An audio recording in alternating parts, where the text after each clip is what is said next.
अस्सलामुअलैकुम एवरीवन। सब ठीक है, सब खैरियत है। ऑनलाइन वालों जरा कंफर्म कर दो, स्क्रीन आवाज क्लियर आ रही है।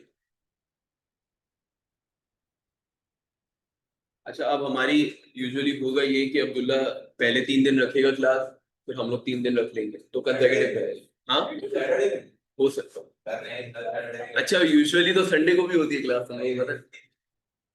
देख लेते हैं, चलो। अगर मैं वैसे अगर इन केस अगर आपके पास ऑफ हुआ, कोई और टीचर नहीं रखेगा तो फिर मैं नहीं रखूंगा।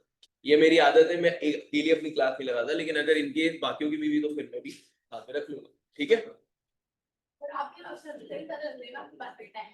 सर्टिफिकेट ऑफ खराब जो सब मसला यही है ना कि मुझे जिस टाइम पे अब्दुल्ला की ऑफ होती है उस टाइम पे ऑफिस जाना होता है, अब्दुल्ला को भी उसी टाइम पे ऑफ होता है। ये इशू यस सर। ये कर सकते हैं। मैं एक काम ये कर सकता हूँ कि 8 बजे से स्टार्ट कर। सही है, कोई मसला नहीं है। कैसे?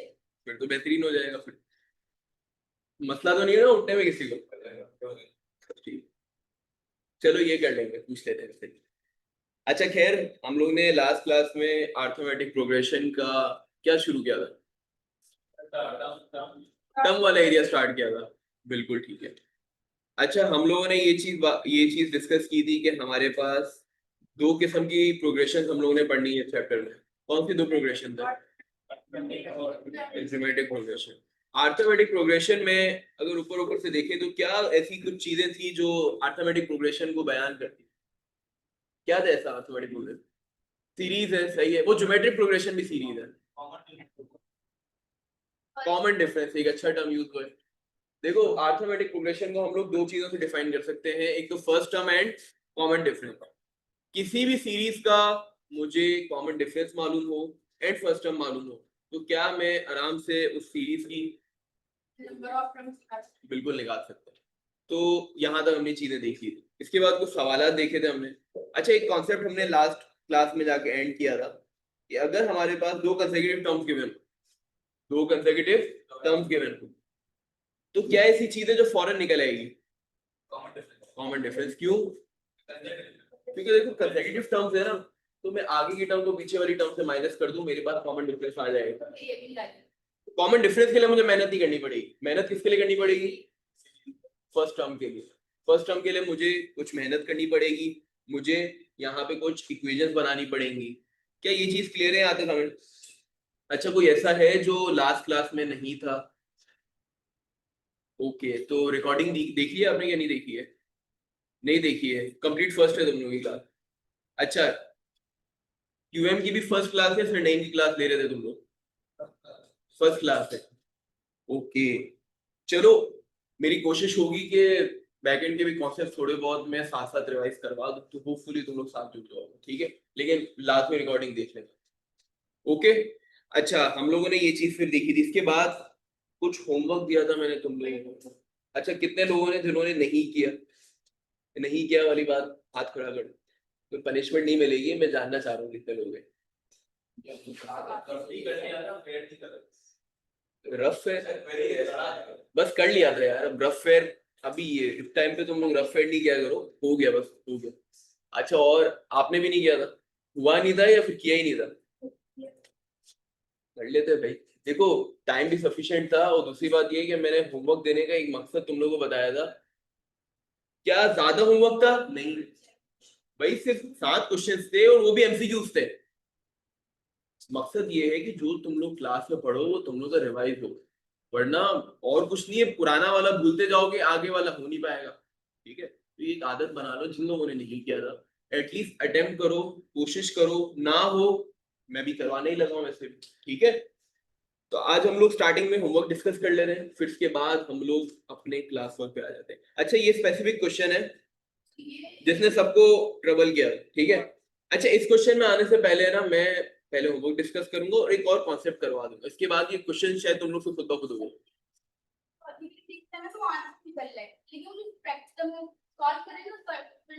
तरीका नहीं आ रहा ना? तरीका नहीं आ रहा, तो मैं वही तरीका सिखा दूँ। ठीक है, तो इक्वेशन में इनपुट करें? क्या इक्वेशन में इनपुट करें? देखो, इसमें ना एक कॉन्सेप्ट यूज होगा, मैं भी इसे बता दूं ताकि फिर आगे जाके हम लोग इसको करें। साइमल्टेनियस इक्वेशन यूज होगी। क्या यूज होगी? ठीक, अब उसको फिर हम लोग एक दफा देख लेंगे, फिर उसके बाद सवाल का, ठीक है।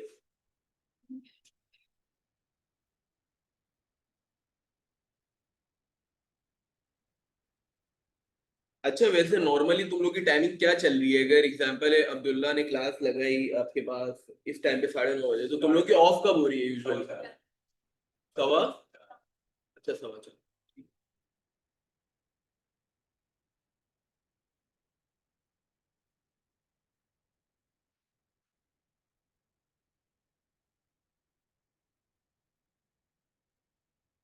अच्छा, कितने लोग ऐसे थे जिनसे ये सारे सवाल सही सॉल्व हो गए? परफेक्ट हो गया। कितने ऐसे थे जिन्होंने एटलीस्ट कुछ सवाल सॉल्व किए, कुछ नहीं भी हुए, अटेम्प्ट किया एटलीस्ट? बाकी ऐसे होंगे ना जिन्होंने अटेम्प्ट एटलीस्ट किया हुआ है। अच्छा, मुझे एक बात बताओ, जिनको थोड़ी बहुत इश्यूज आ रहे थे, कोई स्पेसिफिक सवाल है जिसमें मसला आ रहा है? क्वेश्चन नंबर, ठीक है, और कोई सवाल? तो मैं अभी से नोट डाउन कर लूं, फिर उसके बाद में एक साथ इनको करवा दूं। क्वेश्चन नंबर 6 के अलावा किसी और क्वेश्चन में किसी को मसला आ रहा था? भाई घबराना नहीं है, पूछना है, मैं इसीलिए कह रहा हूँ जिस सवाल में इशू आ रहा है उसको मैं करवा रहा हूँ। ठीक है, क्वेश्चन नंबर 7, 6 एंड, ठीक है, तो चलो हम इनको फिर कर लेते हैं। ऑनलाइन वालों आप लोग भी बता दो। Perfect, good Shura, good Fatima, good Sofa. अच्छा, मुझे आप लोग बता दो कि गुड तो, मुझे आप लोग बता दो कि कोई ऐसा क्वेश्चन है जिसको मसला आ रहा था फिर।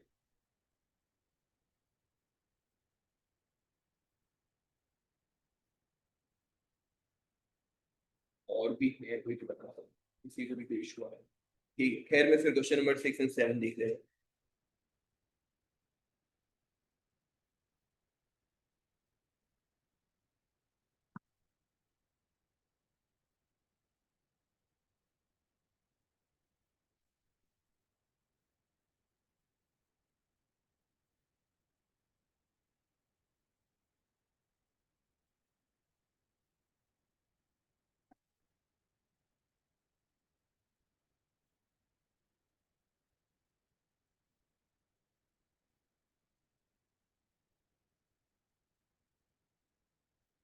अच्छा, शुरू करते हैं। नजर नहीं आ रहा, एक सेकंड।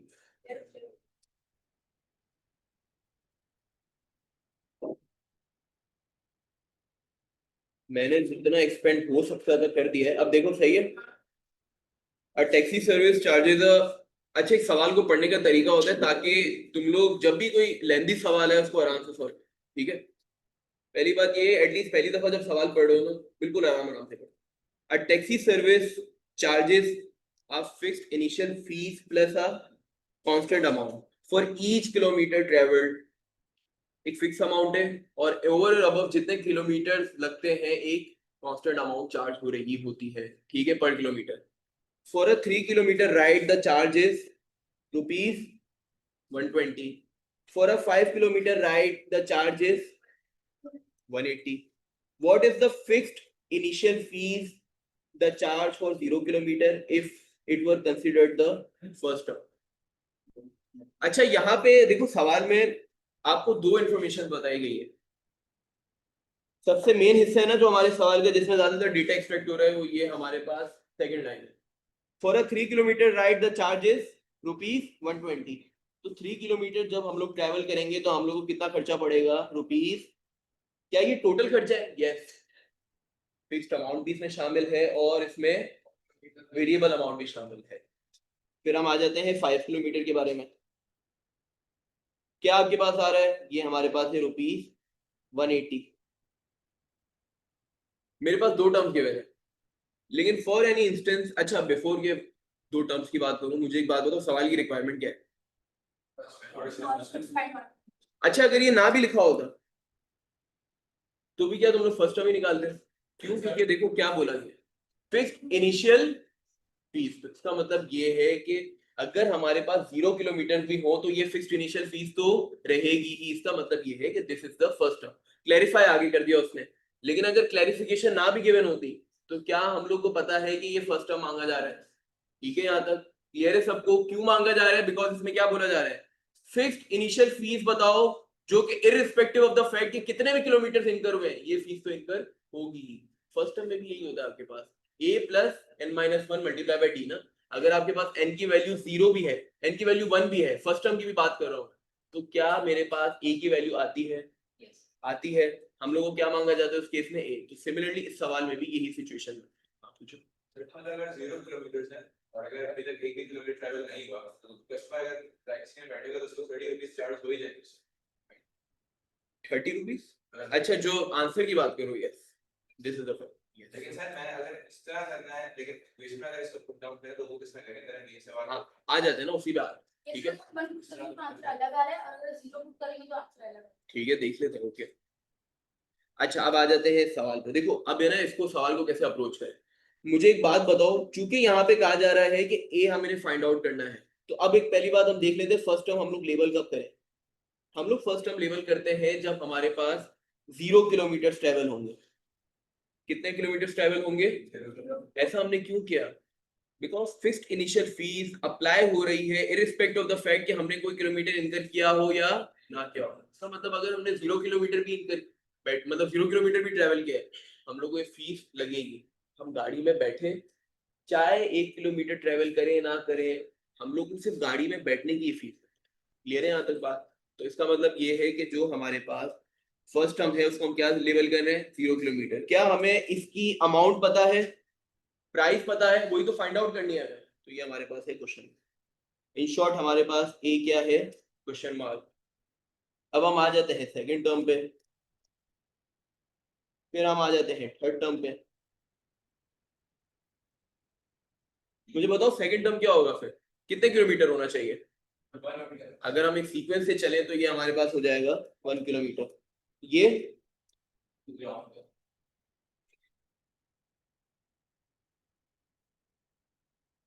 क्या एक सीक्वेंस बन रही है? अब सवाल मेरा ये है, मुझे एक बात बताओ, 5 किलोमीटर क्या रिप्रेजेंट कर रहा होगा? कौन सा टर्म? तो इसका मतलब ये हुआ, अब मैं डायरेक्टली लिख देता हूँ। चलो एक और हम लोग देखो, हम लोग सीक्वेंस कहाँ से बनाते आ रहे हैं। हम लोग ने कहा फर्स्ट टर्म किसको रिप्रेजेंट कर रहा है? 0 किलोमीटर। इसका मतलब ये है जो भी आपके पास किलोमीटर आ रहे हैं उससे एक अगला टर्म आपके पास रिप्रेजेंटेशन। अग्रीड, ये चीज दिख रही है। अब हम आ जाते हैं फिफ्थ टर्म कौन से रिप्रेजेंट कर रहा होगा, वैसे ही मैं पूछ रहा हूँ। 4 किलोमीटर। सिक्स टर्म, ठीक है, हम पहुंच गए वहां पे। अब ये जो मैंने किलोमीटर लिखे हुए हैं इसको अब मैं साइड पे कर देता हूँ। क्यों? क्योंकि अब मुझे पता है कि फोर्थ टर्म की मेरे पास वैल्यू क्या है। अब मैं अमाउंट की बात बात पे आ जाता हूँ। अमाउंट कितनी है मेरे पास? फोर्थ टर्म मेरे पास कितना किलोमीटर है? 3 किलोमीटर। 3 किलोमीटर की कॉरेस्पॉन्डिंग अमाउंट कितनी है? 120।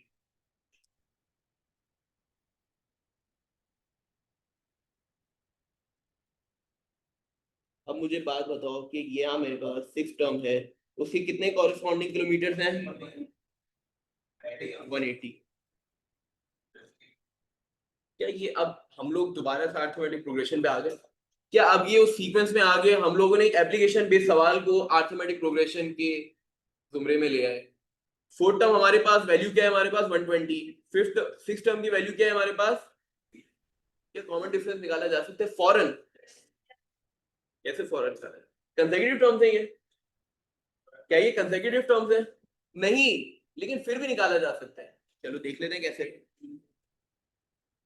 फोर्थ टर्म, थोड़ा आगे जाके लिखते हैं सिक्स टर्म, और यहाँ पे बीच में लिख देते हैं फिफ्थ टर्म। मुझे एक बात बताओ, फोर्थ टर्म की वैल्यू क्या है? 120। सिक्स टर्म की वैल्यू क्या है?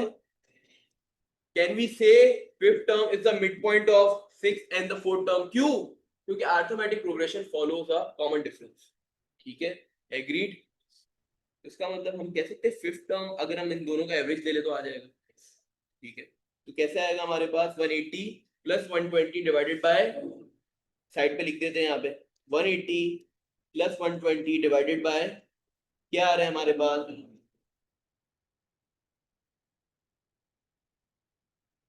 सर ये तो हो गया। अब हमारे पास कंसेक्यूटिव टर्म्स आ गई। जब कंसेक्यूटिव टर्म्स आ गई, क्या अब मुझे मेहनत करने की जरूरत है या अब मैं अप्रोच यूज कर सकता हूँ पुरानी वाली? अब मुझे एक बात बताओ, पुरानी अप्रोच को हम लोग यूज करें तो हमारे पास कॉमन डिफरेंस कितना है? परफेक्ट। क्या अब हम लोग कोई एक पर्टिकुलर डेटा इस्तेमाल करके ए की वैल्यू निकाल सकते हैं? यस। फॉर्मूला क्या होता है? T N is two A plus T, T4 is equal to a की वैल्यू नहीं पता, प्लस एन की वैल्यू क्या है? तो क्या मेरे पास, अच्छा T4 की वैल्यू हमें क्या गिवन है? यस, T4 की वैल्यू हमारे पास है 120, a plus 30 multiply by 3, 120 is equal to A plus 90, a is equal to 120 minus 90, क्या आ रहा है हमारे पास? क्या ये स्टेप क्लियर है? यहाँ तो किसी को इशू? मैं एक दोबारा से सारी चीजें रिकॉल करवा रहा हूँ। अच्छा बिफोर मुझे बताओ ए क्या है हमारे पास? क्या ये ए आंसर है हमारे पास? तो फिर आंसर क्या होगा? अब मुझे एक बात बताओ, क्या मैंने ऑलरेडी यहाँ पर ही सारी चीजें अरेंज कर दी थी? तो जब मैं फर्स्ट टर्म कह रहा हूँ ना, तो बेसिकली मैं 0 किलोमीटर कह रहा हूँ। अगर मैं फर्स्ट टर्म कह रहा हूँ ए की वैल्यू निकाल रहा हूँ, इसका मतलब this is the fees for travelling 0 kilometre. तो क्या हम आंसर पे पहुंच गए? क्या और कुछ करने की जरूरत है? तो क्या आंसर हमारे पास आ गया? सारी चीजों को अब मैं एक और दफा से रिवाइज करवा बता। पहला काम हमने ये किया कि हम लोगों ने देखा कि यहाँ पे सीक्वेंस क्या बनेगी। देखो यहाँ पे जरूरी है अर्थमेटिक प्रोग्रेशन में उस एप्लीकेशन को लाना। फर्स्ट टर्म को हमने डिसाइड किया कि 0 किलोमीटर फर्स्ट टर्म को रिप्रेजेंट करेंगे। ठीक है, यहाँ तक क्लियर है? क्यों? क्योंकि सवाल में हमें बोला जा रहा है कि 0 किलोमीटर की वैल्यू बताओ, तो हम क्या चाहेंगे कि 0 kilometre would be the first term. Second term फिर क्या बन गया हमारे पास? 1 किलोमीटर का हिसाब किताब बन गया। सीक्वेंस ही हमारे पास चलता रहा। हर 3 किलोमीटर पे हमें कितने रुपए लगते हैं? ₹120। 5 किलोमीटर पे हमें कितने लगते हैं? ₹180। तो क्या मैं टर्म की जबान में बोल सकता हूँ कि मेरे पास फोर्थ टर्म की वैल्यू क्या होगी, सिक्स टर्म की वैल्यू क्या होगी? जब यहां मैं पहुंच गया ना, इस बात पे मैं पहुंच गया, अब मुझे मजीद चीजें समझने की जरूरत नहीं। अब मैकेनिकल काम है। मुझे बताओ fourth term and six term के बीच में क्या आना चाहिए? फिफ्थ टर्म आना चाहिए। ठीक है, यहाँ तो फिफ्थ टर्म कैसे निकाला जाएगा? एवरेज करके निकाला जाएगा। जब हमने एवरेज निकाल लिया तो दो हमारे पास कंसेक्यूटिव टर्म्स आ गए। मकसद क्या है? हमें कहाँ पे पहुंचना है? ए पे पहुंचना है। क्या अब ये निकाला जा सकता है? Everyone is clear? कोई भी डाउट हो, कोई भी इशू हो तो पूछ। कोई मसला? सर ये तो हमें टर्म ली थी आगे पीछे 4 to 6, अगर ऐसा हो कि एग्जाम में आगे पीछे ज्यादा दे दे क्योंकि कोई सेकंड टर्म या आज ही तो वो हम करने जा रहे हैं कॉन्सेप्ट। जैसे ऊपर वाला सवाल था डेप्रिसिएशन वाला, उसी में ये इशू है ना, तो उस पर आते हैं। बिल्कुल बिल्कुल वैलिड सवाल है, उसको हम लोग समझेंगे। उसके लिए हम लोग साइमल्टेनियस इक्वेशन सीखेंगे। ठीक है, ओके। इस कॉन्सेप्ट में कोई मसला? बार बार मैं पूछ रहा हूँ, कोई क्लास में अगर किसी एक बंदे को भी समझ नहीं आया तो मैं रिपीट कर दूंगा। I am ready. कोई मसला किसी को? ऑनलाइन वालों, सर ये डॉक्यूमेंट ड्रॉप कर दें चैट बॉक्स। डॉक्यूमेंट। अच्छा फातिमा, ये आप होमवर्क की बात कर रही है? क्योंकि ये तो मैंने ऑलरेडी आपको भेजा हुआ ग्रुप पे। मैं एक काम करता हूँ, आपको रीसेंड कर देता हूँ। ठीक है सर अभी हमने ए तो 30 निकाली है, समझ गए, फिर हम तो 30 हो गई, दूसरे को भी करेंगे, वही आंसर आएगा। बिल्कुल बिल्कुल।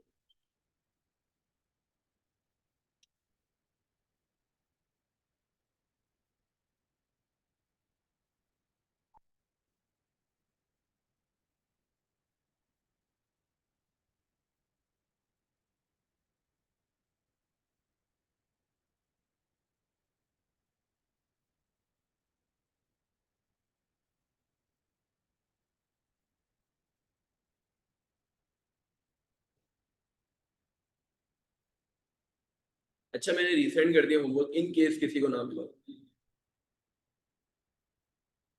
खैर क्वेश्चन नंबर 6 हमने देख लिया, अब आ जाते हैं क्वेश्चन नंबर 7 पे।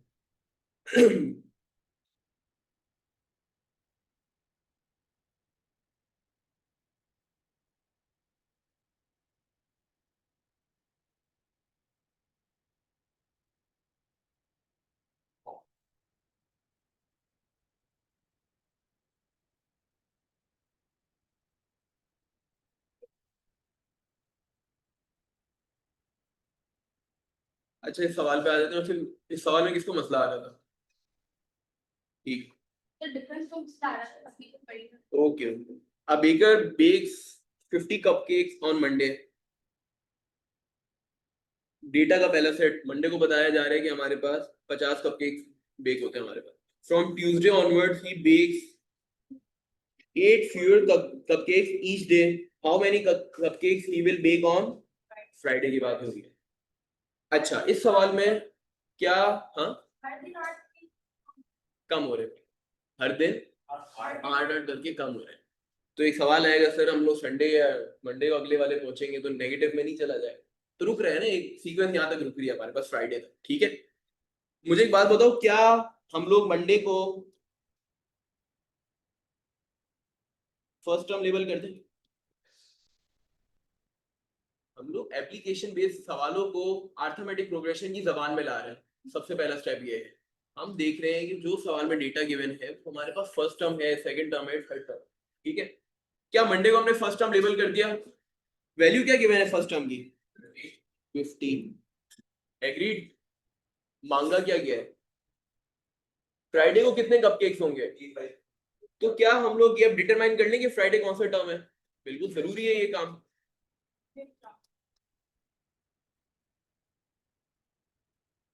Monday first term, Tuesday second, Wednesday third, Thursday fourth और फिफ्थ फ्राइडे.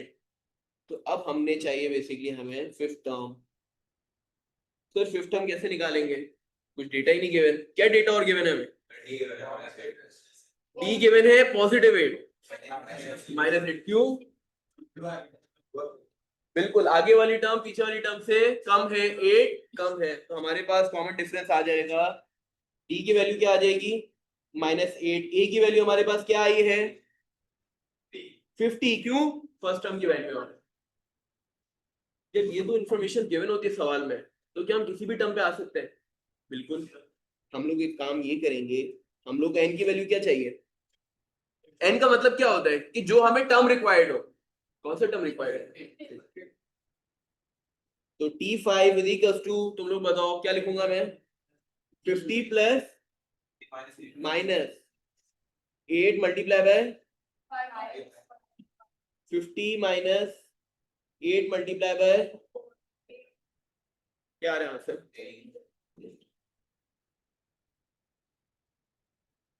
हर दिन 8 कम हो रहे हैं. चलो मैं एक सवाल पूछता हूँ. क्या हुआ? मतलब कि 50 से 8 कम 8 कम होते जा रहे हैं. 8 कम होते जा रहे हैं और आगे दिन भी कम हो. आगे दिन भी कम होते हैं. ठीक है. अच्छा, कौन सा ऐसा दिन होगा जहां तक ये मैक्सिमम सवाल पूछा जा सकता है, इसके बाद नेगेटिव हो जाएगा नंबर?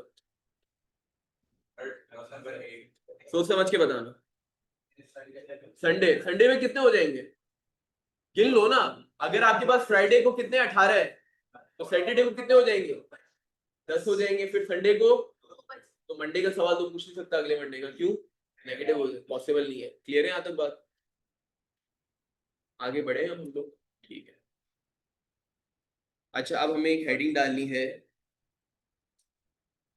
अरिथमेटिक प्रोग्रेशन के टर्म में अब एक कॉन्सेप्ट हमारे पास आता है, where two terms are given which are not, बिल्कुल सही पहचाना, which are not consecutive. अगर कंसेक्यूटिव होता तो क्या हम लोगों को काम मुश्किल होता? नहीं, डिफरेंस फौरन निकल आता ना. जब डिफरेंस फौरन निकल आता तो आगे का काम हम लोग आराम से कर लेते. लेकिन जब हमारे पास दो ऐसे टर्म्स आते हैं जो कि कंसेक्यूटिव नहीं है, तो फिर एक और चीज हम लोग सोचते हैं, क्या ये बहुत करीब नहीं है टर्म्स, जैसे ऊपर वाले सवाल में था, तो एवरेज निकाल लेंगे हमने. एग्रीड. फिर हमारे पास कंसेक्यूटिव आ जाएंगे. व्हाट इफ 11 टर्म दे दूं, 18 टर्म दे दूं? मुश्किल होगी ना बार बार एवरेज निकालना. 5th टर्म दे दूं, 25th टर्म दे दूं, दोबारा मतलब क्या, क्यों ना एक हम लोग एक तरीका सीख ले कि जब हमारे पास दूर दूर के टर्म्स गिवन हो तो हम आराम से सवाल सॉल्व कर सकें. ले रहे हैं यहाँ तक बात? अच्छा, इस अप्रोच में हमारे पास यूज होगी साइमल्टेनियस इक्वेशन.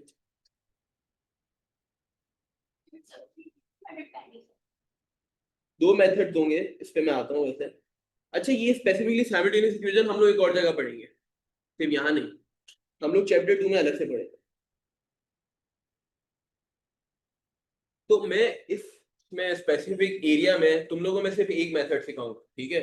जो साइमल्टेनियस इक्वेशन से वाकिफ नहीं है, हमारे पास साइमल्टेनियस इक्वेशन सॉल्व करने के कितने मेथड होते हैं? 3 मेथड। पहला सब्स्टिट्यूशन, दूसरा एलिमिनेशन, तीसरा क्या होगा? तीसरा बोला है जिसने, वो बताओ सही। तीसरा क्वाड्रेटिक तो है ही अलग चीज, साइमल्टेनियस इक्वेशन डिफरेंट चीज है। ग्राफिकल मेथड होता है, ठीक है? क्या होता है? ग्राफिकल मेथड, ठीक है? हम क्या करेंगे फॉर दिस पर्पस ओनली, अभी हम लोग अरिथमेटिक प्रोग्रेशन, ज्योमेट्रिक प्रोग्रेशन पढ़ रहे हैं ना, हम नहीं चाह रहे कि चैप्टर नंबर 2 की सारी चीजें अभी कवर कर लें। फॉर नाउ हम लोग सिर्फ एक मेथड सीखेंगे अभी। कौन सा? Elimination method, elimination sorry substitution method. For now हम लोग कौन सा सीखेंगे? सिर्फ सब्स्टिट्यूशन। लेकिन जब हम लोग चैप्टर नंबर 2 पे आएंगे तो हम लोग बाकी 2 मेथड भी कवर कर रहे हैं। अभी सिर्फ हमें काम चलाना है ताकि हम लोग एटलीस्ट ये पर्टिकुलर लेवल के सवाल सॉल्व कर। अच्छा, साइमल्टेनियस इक्वेशन की एक और बात है कि ये ऐसे सवाल होते हैं जिसको तुम लोग डायरेक्टली कैलकुलेटर पे भी सॉल्व कर सकते हो। क्या कहा मैंने? कैलकुलेटर पे भी ये सॉल्व हो सकते हैं। तो इसका एक तरीका है, कैलकुलेटर में कुछ इनपुट करना पड़ता है। उससे रेलेवेंट मसला ये होता है यूजुअली कि ना, अगर मैं यहाँ पे तुम लोगों को कैलकुलेटर पे करके दिखा दूं तो या तो ऑनलाइन वालों को इश्यूज आ रहे होंगे या तो तुम लोगों को दिखेगा नहीं यहाँ पे प्रॉपर्ली। तो मैं इसकी स्पेसिफिक वीडियो भेज दिया करता हूँ। यूजुअली मेरी आदत होती है कि मैं उस पर्टिकुलर एरिया की स्पेसिफिक वीडियो भेज दूंगा, ठीक है? तो वो तुम लोग देख लेना कि कैलकुलेटर पे कैसे साइमल्टेनियस इक्वेशन सॉल्व होती है। फॉर नाउ हम लोग देखते हैं कि हमारे पास नीड क्यों पड़ रही है साइमल्टेनियस इक्वेशन की।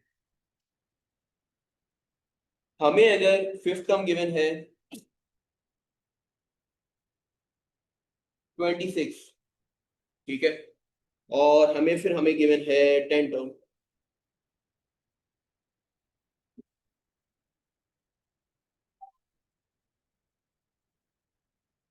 इलेवन करने दें।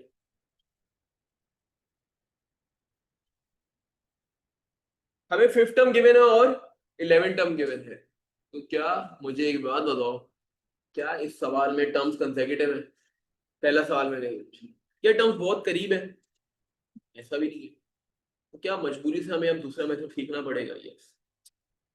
अच्छा, एक चीज हम लोग यहाँ पे देखते हैं कि हमें 2 डेटा गिवन है, एक तो ये वाला डेटा और ये एक और डेटा है। अब फॉर इंस्टेंस हम लोग को फाइंड आउट पहले क्या करना होता है, जब ये दो common difference and first term, उस सिचुएशन में जहां पे कंसेक्यूटिव टर्म्स होते हैं कॉमन डिफरेंस फौरन निकल आता है। क्लियर है ना ये बात? कंसेक्यूटिव टर्म्स होंगी तो आगे वाली टर्म्स को पीछे वाली टर्म से हम माइनस कर देंगे। अगर थोड़ा करीब करीब हो तो हम लोग एवरेज के तरीके से कर लेते हैं, ठीक है? यहाँ पे हम लोग के पास ए भी आना है और डी भी आना है। क्या तरीका है इसका? हम लोग काम ये करेंगे कि हम लोग पहले फॉर्मूला लिखेंगे T N is equal to A plus N minus one. अब हम लोग को ये दोनों डेटा सेट्स यूज करने पड़ेंगे, हम लोगों को दोनों डेटा सेट्स यूज करने पड़ेंगे। मुझे एक बात बताओ, fifth term is equal to 26, agreed? तो क्या मैं यहाँ पे लिखूं T5, दूसरे कलर से लिख देते हैं, T5 इक्वल्स टू, ए की वैल्यू पता है? नहीं सर, उसी के लिए तो काम कर रहे हैं हम लोग। ए प्लस डी, एन की वैल्यू पता है? हाँ हाँ, एन की वैल्यू पता है, क्या है? 5 माइनस 1। T5 की वैल्यू पता है? बिल्कुल 26। ए प्लस, इसको मैं कह देता हूं फर्स्ट इक्वेशन। First equation. आ जाते हैं दूसरे डेटा सेट पे। एक सेकंड, हमारे पास दूसरे डेटा सेट में T11 is equal to A plus 11 minus T11 की वैल्यू क्या है? Is equal to A plus 10D। ये हमारे पास क्या हो गई? Second equation. दो इक्वेशंस हैं और दो अननोन वेरिएबल्स हैं। क्या टर्म यूज हो रही है? दो इक्वेशंस हैं और दो अननोन वेरिएबल्स हैं। कौन से दो अननोन वेरिएबल्स हैं जो हमें फाइंड आउट करने हैं? ए और E। ये याद रखना, जब दो इक्वेशंस गिवन हो और दो अननोन वेरिएबल गिवन हो, इस सिचुएशन को हम लोग कहते हैं साइमल्टेनियस इक्वेशन। क्या कहते हैं हम लोग? Simultaneous equation. ये चीज दो वेरिएबल्स हो और दो इक्वेशन, इस सिचुएशन को हम लोग साइमल्टेनियस इक्वेशन कहते हैं। इसके बहुत सारे तरीके हैं जो मैंने अभी बताया तुम लोगों को। हम लोग एक तरीके से काम करेंगे सब्स्टिट्यूशन मेथड से। सब्स्टिट्यूशन मेथड से काम करने के लिए हम लोग पहले काम ये करते हैं, कोई भी एक इक्वेशन यूज करते हैं। मैं तुम लोगों को फॉर द पर्पस, जब तक हम लोग चैप्टर नंबर 2 नहीं करते, अभी के लिए याद कर लो, ठीक है? हम लोग पहली इक्वेशन यूज करेंगे, उसमें से एक वेरिएबल सेपरेट कर देंगे। क्या यूज हो रहा है वर्ड? एक वेरिएबल सेपरेट कर देंगे, उसको सबसे दूर कर देंगे। मुझे लग रहा है ए है जो आराम से दूर हो जाएगा, ठीक है? डी के साथ मसला ये 4 भी लगा हुआ है, ठीक है, चिपका हुआ है वो बेचारा। तो मेरी कोशिश ये होगी ए को पहले मैं दूर कर दूं। तो a is equal to 26 minus, क्या रीअरेंज किया जा सकता है? बिल्कुल किया जा सकता है। यहां तक बात क्लियर है? एग्रीड? अब हमारे पास दूसरा काम ये होगा कि जो हमारे पास a सेपरेट हो गया है, अगर मैं बोलूं a की वैल्यू क्या है, तो हमें कह सकता हूं a की वैल्यू है 26 माइनस, क्या ये मेरे पास नंबर्स की फॉर्म है, एक्सप्रेशन की फॉर्म है? एक्सप्रेशन की फॉर्म। अब मैं a की वैल्यू यूज कर सकता हूं इस इक्वेशन में। क्या मतलब है? मैं अब एक काम ये कर सकता हूं कि 50 इज इक्वल टू, जहां जहां a लिखा हुआ है, जहां जहां a लिखा हुआ है उसको मैं 26 माइनस 4d से रिप्लेस कर दूं। कोई फर्क पड़ेगा भाई? मैं 26 की वैल्यू इनपुट कर रहा हूं आसान अल्फाजों में। 26 माइनस 4d प्लस, क्लियर है यहाँ तक? तो ये तो अच्छा हो गया काम। क्यों अच्छा हो गया काम? क्योंकि अब मुझे सिर्फ एक ही वेरिएबल से लड़ना है। एक इक्वेशन है, एक वेरिएबल है। जब ऐसी सिचुएशन बनती है, जब एक इक्वेशन है, एक वेरिएबल है, तो ये तो एक सिंपल सिचुएशन है मेरे पास। यहाँ पे मैं 50 is equal to 26 minus plus 6d, 10 minus 4 क्या होता है? प्लस होता है। क्लियर है यहाँ तक बात? 26 को अगर मैं वहां ले जाऊं, 50 minus 26 is equal to,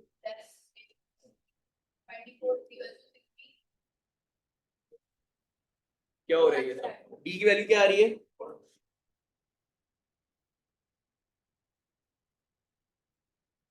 sir ये सब काम करके तो डी की वैल्यू आ गई। ये कैसे निकालेंगे? परफेक्ट हो गया। मुझे एक बात बताओ, क्या डी की वैल्यू निकल आई? क्या हम लोग यहाँ रुक जाएंगे? रुकना तो नहीं है यहाँ पे, हम लोग को ये भी फाइंड आउट करना है। ए के लिए एक तरीकेकार ये है कि हम लोग फर्स्ट इक्वेशन देखें तो ऑलरेडी वो रीअरेंज हुई हुई है, ऑलरेडी वो रीअरेंज है। अगर मैं इसी इक्वेशन में डी की जगह उसकी वैल्यू डाल दूं, उसकी न्यूमेरिकल वैल्यू डाल दूं, क्या आ रही है मेरे पास? 4 आ रही है। तो क्या ए की वैल्यू निकली जा सकती है? क्या आ रहा है? ए की वैल्यू भी आ गई, डी की वैल्यू भी आ गई। अब मैं दुनिया जहां का कोई भी टर्म मुझे मांगा जाए सवाल में, वैसे मैंने टर्म नहीं मांगा, मैंने सिर्फ ए और डी की वैल्यू मांगी, तो मैं क्या आप निकाल सकता हूँ? क्लियर है सवाल? क्लियर है? इसको नोट कर लो, ठीक है, इस मेथड को। ये मेथड कब यूज हो रहा है? जब हमारे पास कंसेक्यूटिव टर्म्स नहीं है और काफी दूर है। हाँ, आपका सवाल। सर हम इस तरह भी कर सकते हैं कि greater term minus smaller term upon difference, upon difference of term, बिल्कुल कर सकते हैं, बिल्कुल। अच्छा, फॉर नाउ मैं एक ही मेथड पे रखना चाह रहा हूँ सबको, ठीक है? अगर एक बंदे को कोई और मेथड आता है, वो जरा कंफर्म कर ले मुझे, वर्किंग दिखा देना, फिर उसके बाद कर ले वो तरीके कर, ठीक है? हाँ, बिल्कुल कर सकते हैं। क्या ये इक्वेशन अप्लाई की जा सकती है? ये तब भी अप्लाई की जा सकती है जब दो कंसेक्यूटिव टर्म्स हो, लेकिन कोई सेंस बनती है इसको यहाँ पे अप्लाई करने की? तो हम लंबी वर्किंग करें, वहां पे तो कॉमन डिफरेंस फौरन मालूम हो जाएगा, ठीक है? तो जहां आसानी से हो सकता है वहां से हम लोग कर लेंगे, जहां टर्म्स दूर हो वहां पे ये एप्लीकेशन आती है। क्लियर है? ठीक है, विद द हेडिंग दिस, इसको नोट कर लो, इस मेथड को इस तरीके का।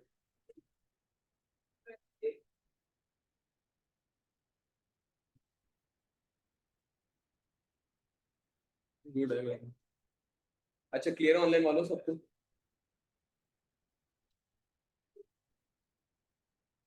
अच्छा, कोई ऑनलाइन में से कोई आउटसाइड कराची से देख रहे हैं लेक्चर?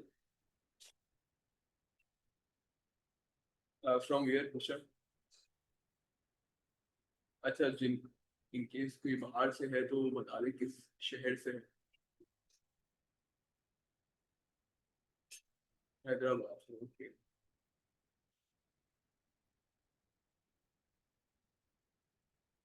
केस स्क्रॉल डाउन कर दूं।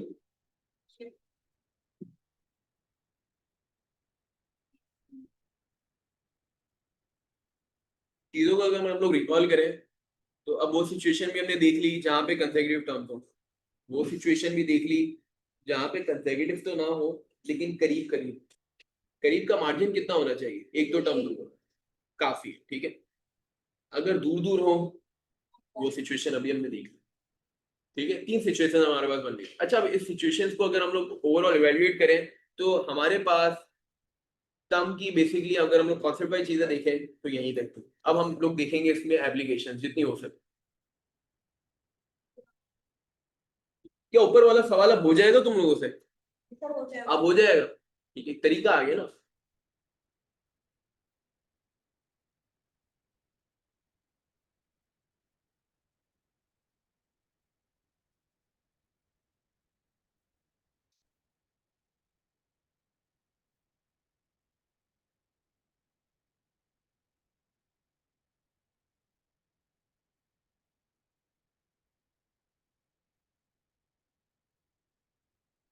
अच्छा जिनको इससे भी बचना है ना कि सर ये तो थोड़ा मेथड लंबा लग रहा है, पहले ए को अलग किया फिर ए को उसमें इनपुट किया। भाई देखो मैंने अभी स्टार्टिंग में क्या बताया, साइमल्टेनियस इक्वेशन को कैलकुलेटर में भी इस्तेमाल किया जा सकता है। तो जब कैलकुलेटर पे आ जाएगा ना तुम लोग तो तुम लोग पहले इस तरीके से भी कर लेना, मुझे कोई मसला नहीं। कैलकुलेटर से एफिशिएंटली काम हो रहा है तो क्या इशू है, ठीक है। पहले सीख लेना, मैं जो वीडियो भेजूंगा उससे फिर उसको अप्लाई कर ले तुम सवाल में, कोई सर मसला वहाँ पे स्टेप्स नहीं होंगे कि you already निकाले स्टेप्स। नहीं। हाँ क्या क्या स्टेप्स नहीं पूछेंगे। बिल्कुल स्ट्रेस नहीं पूछेंगे क्योंकि मैंने पहली क्लास में क्लियर आउट कर दिया था सवाल कैसे होने तुम्हारे यहाँ और कैसे होने कंप्यूटर बेस्ड एग्जामिनेशन होगी, सिर्फ तुम्हें एमसीक्यू बताना है। लॉजिकली क्लियर होने चाहिए हो। कभी कभार ऐसे भी लोग होते हैं जिनको सिर्फ कैलकुलेटर ही चलाने आता है, कैलकुलेटर क्या कर रहे हैं उनको कुछ मालूम नहीं होता, ठीक है। तो इसीलिए ये पता होना चाहिए क्या हो रहा है बैक एंड में, फिर बल्ले तुम लोग कैलकुलेटर यूज करें। हाँ टाइम सेव करना है ना हम लोग का मकसद ये है।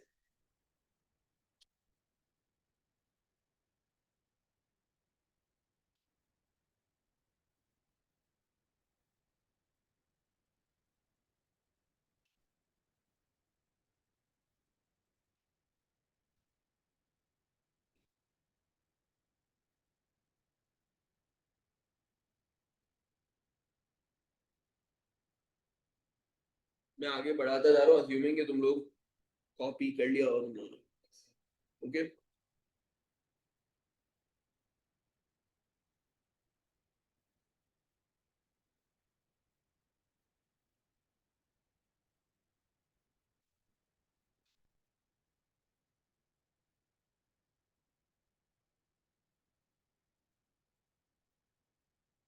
चले आगे। अब हमने सिर्फ सवालात की प्रैक्टिस करनी है, अब और कुछ नहीं रहता बस। हो गया, ओके। चलो अच्छा बिफोर ये मैं आगे सवालात देखूं, यही वाला सवाल जो हम लोगों ने लास्ट क्लास में लीव किया था अब इसको ट्राई करो। बहुत सारे लोग थे ऐसे जिनसे नहीं हुआ था। अब इसको जरा ध्यान से पढ़ना, ध्यान से देखना, अब हो जाएगा।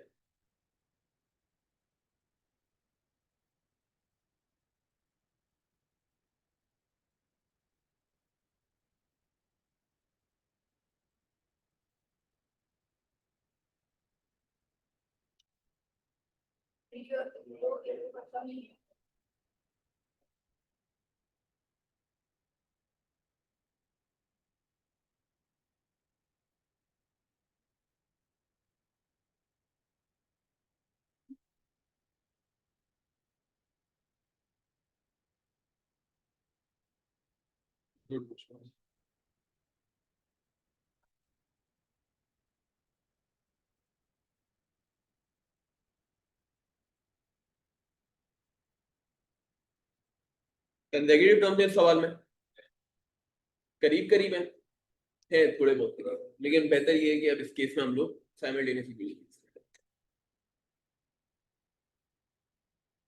Sir exam on Excel sheet, ये किसने बोला तुम लोगों को एक्सेल पे होगा तो? हाँ फातिमा।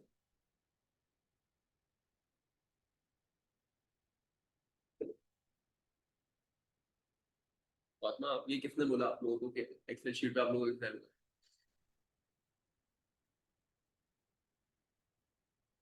आई हैव हर्ड, नहीं एज फॉर नाउ अभी तो कुछ ऐसा नहीं है। होपफुली आगे जाके कैफ हो जाएगा एक्सेल पे, अभी एक्सेल मतलब कैफ भी एक्सेल पे नहीं है।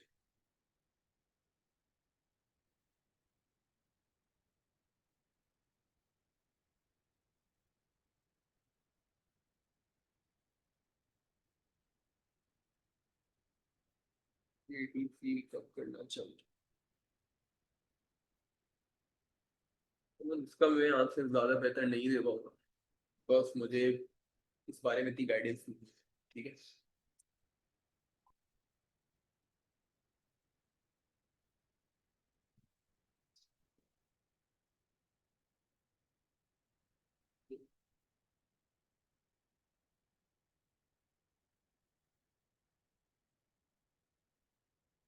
अच्छा कितने लोग अब हो गए, सिर्फ हाथ खड़ा करो जो कर रहे हो, ठीक है। क्या आंसर आ रहा है?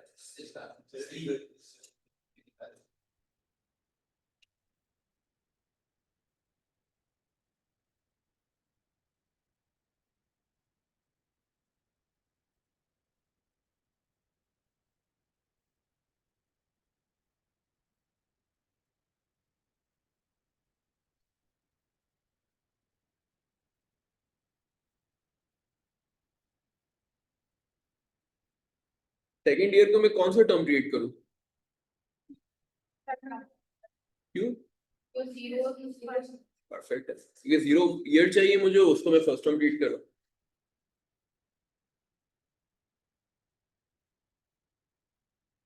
चल मैंने नॉर्मल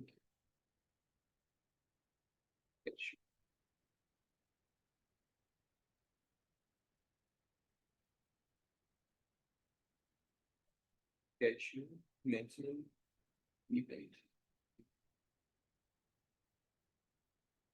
मुझे आपसे नहीं सी पूछना ना ये फिर, मुझे तो आइडिया नहीं है, सर ने मैंने आपको कौन सा स्टेप कैलकुलेटर बताया, ठीक है। और सर ने भी क्लास में बात पूछ रहा आपसे, मैंने तो अभी सिंपल तुम लोगों के लिए क्या बोला हुआ है, सिर्फ कैशू क्लास में अलाउड नहीं है, बाकी दुनिया जहाँ के अलाउड, ठीक है, आसान आसान है। और मैं कैशू क्लास में मैंने पिछली क्लास में भी दिखाया था, आज भी मैं तुम लोगों को गूगल पे दिखा दूंगा, ठीक है।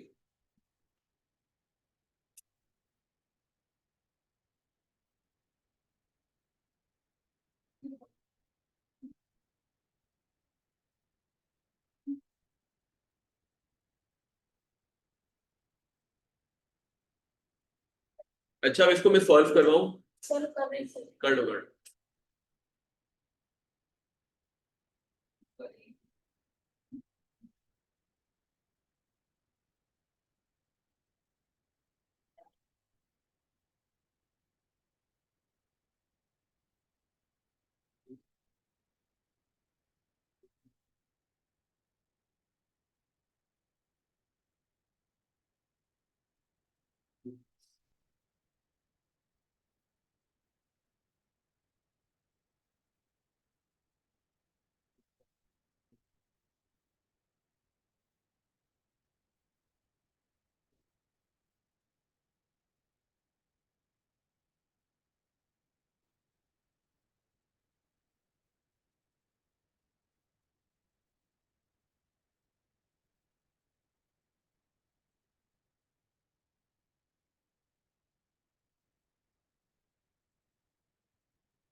अच्छा वैसे कोई टेंशन की बात नहीं है, पहले सवाल है, थोड़ा बहुत टाइम लगे भी तो मसला नहीं है, ठीक है।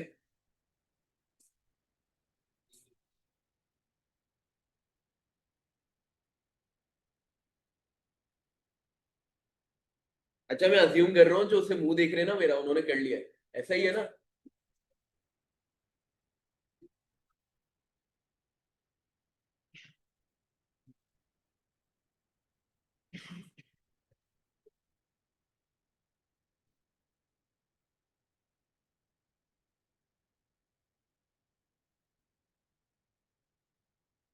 सर आगे आंसर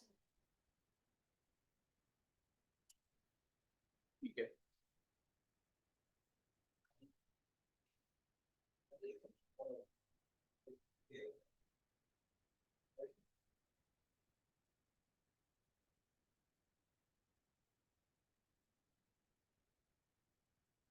ओके अब्दुल मौलवी शुरू। मैंने मेथड का कभी मसला बना नहीं किया, लेकिन बस ये लॉजिकल, अगर आप नॉन कंसेक्यूटिव टर्म्स में दूसरे टर्म्स को कोई लॉजिकल वे से कर लो तो मुझे आप अपना मेथड शेयर करते हैं। अगर आपका मेथड सही है लॉजिकल, वो भी व्हाट्सएप पे शेयर कर देना, यहाँ पे नहीं करना।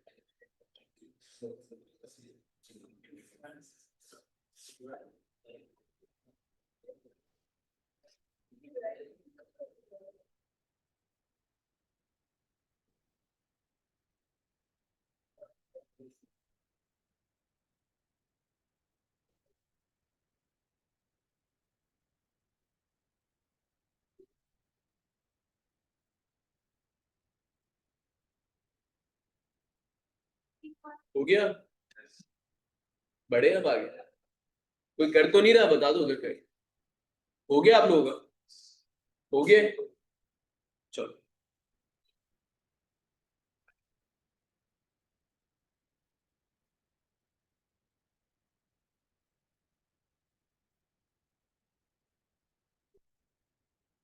A used car depreciates its value by a fixed amount each year. Depreciate का मतलब होता है वैल्यू में कमी होना, ठीक है? It is if the value was rupees 2.5 million at the end of second year, rupees 2.5 million थी second year के end पे, rupees 1.9 million है fifth year के end पे, तो मालूम क्या पूछा जा क्या जा रहा है आपके पास? What was its original price value at the end of year 0? ठीक है। अब पहले तो हमें डिसाइड करना है ईयर 2 और ईयर 4 क्या रिप्रेजेंट कर रहे हैं। ईयर 2 एंड ईयर 5 हमारे पास कौन सा टर्म रिप्रेजेंट कर रहे हैं, ठीक है? ईयर 0 अगर हमारे पास फर्स्ट टर्म रिप्रेजेंट कर रहे हैं तो अब क्या मैं डायरेक्टली बता सकता हूँ कौन सा रिप्रेजेंट हो रहा है, ठीक है? ईयर 2 हमारे पास थर्ड टर्म रिप्रेजेंट हो रहा होगा,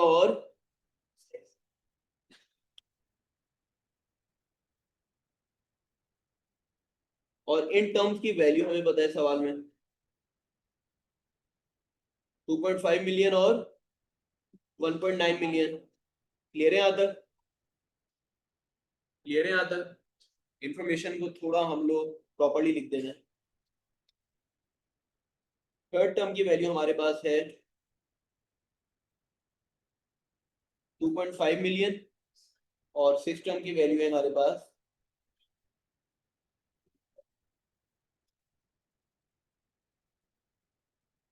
1 लाख और 1 मिलियन सेम होते हैं? बस now 10 लाख 1 मिलियन होते हैं, ठीक है, याद रखना ये। 1 बिलियन और 1 करोड़ सेम होते हैं? क्या फर्क है? 100 करोड़ आपके पास एक मिलियन, ठीक है। थर्ड टर्म हमारे पास आ रहा है 2.5 मिलियन, सिक्स टर्म आपके पास आ रहा है 1.9 मिलियन, ठीक है। अब हम लोग एक एक करके दोनों के लिए इक्वेशन बना लेते हैं। T3 is equal to A plus D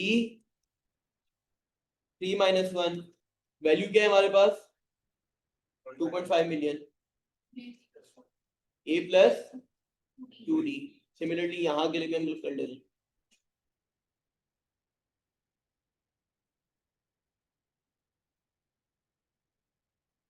A plus 5D1, ठीक है। दो इक्वेशन आ गई। आगे क्या करते हैं हम लोग? पहली इक्वेशन लेते हैं, ए को सेपरेट कर देते हैं, ठीक है, दूर दूर कर देते हैं। A is equal to minus किसी को इस बात से तो कोई इशू नहीं है, एक चीज को अगर प्लस हो रही है और दूसरी साइड पे ले जाए तो क्या हो जाती है वो माइनस हो जाती है।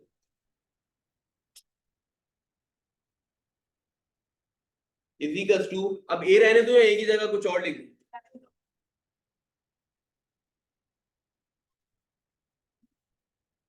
Plus 5d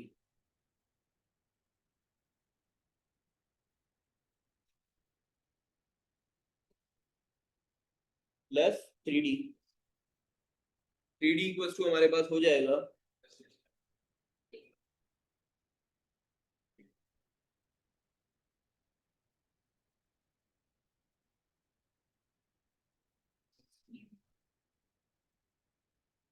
600,000 negative. Sir negative क्यों आ रहा है? आ सकता है, बिल्कुल आ सकता है, डी में तो कोई इशू नहीं है।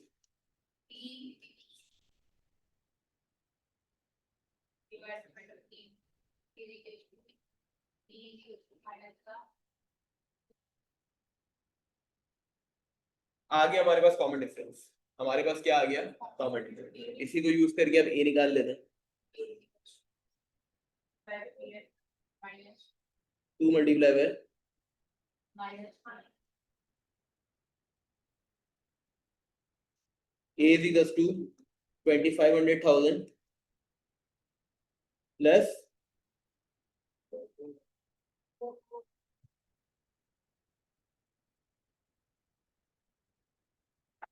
ये हमारे पास क्या आ रहा है?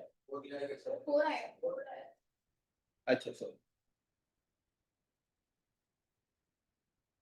ये हमारे पास बन गया 2900। क्लियर है यहाँ पे सबको? ठीक है, हमारे पास दो वैल्यूज आ गई और ये डी की वैल्यू आ गई, ए और डी आ गया हमारे पास। क्लियर है सबको? सवाल में कोई टर्म मांगा गया, फर्स्ट टर्म ही मांगा गया और वो ए की वैल्यू हमने निकाल ली, तो क्या आंसर आ गया हमारे पास?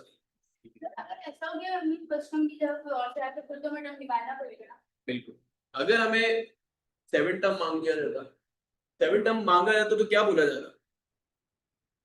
हमें क्या बताओ, अगर 7 टर्म इस सवाल में मांगा जाता, दिमाग लगाओ क्या सवाल में पूछा जाता? फिर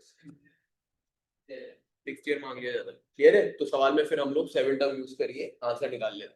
क्लियर है? एग्रीड? एक सवाल का जवाब देना, क्या डी पॉजिटिव हो सकता है?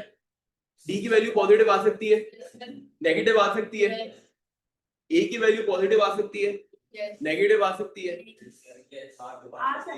आ सकती है, कोई पाबंदी तो नहीं है, कोई पाबंदी तो नहीं है। लेकिन कुछ सिचुएशन में ए नेगेटिव आना सेंस नहीं बनाता, जैसे इस सवाल में। एग्रीड? क्यों? क्योंकि अगर ए हमारे पास नेगेटिव है तो इसका मतलब क्या हो?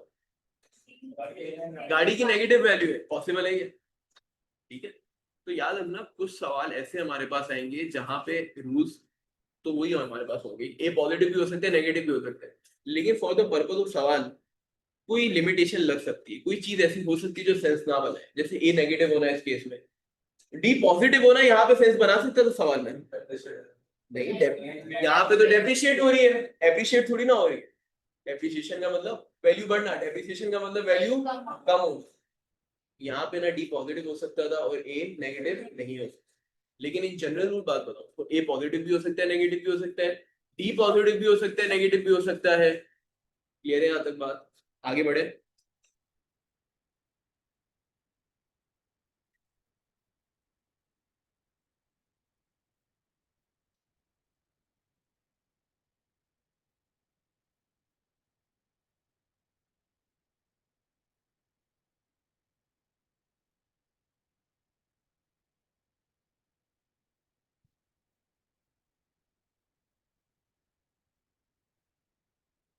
अब एक ऐसा सवाल है जिसमें हार्ड टर्म्स दूर दूर है,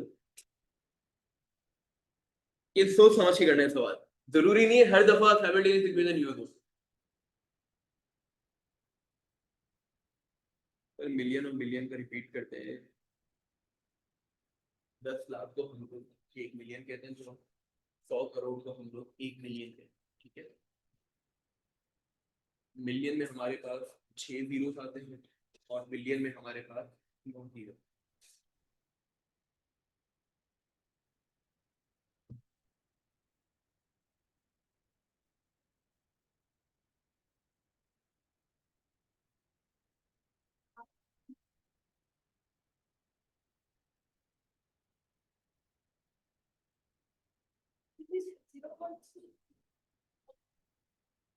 0 मंथ लेने की जरूरत नहीं है ना, फर्स्ट मंथ से स्टार्ट कर लो। फर्स्ट मंथ क्या हो जाएगा हमारे पास, फर्स्ट टर्म हो जाएगा, ठीक है ना। साइमल्टेनियस इक्वेशन फिर अप्लाई करेंगे ना, जाहिर है ऐसा ही है भाई। ए की वैल्यू अगर मुझे ऑलरेडी पता है, एक वेरिएबल पता है मुझे ऑलरेडी, फिर मैं कोई एक इक्वेशन यूज कर लो, एक एक डेटा सेट यूज कर लो, बात सेंस बन गई है।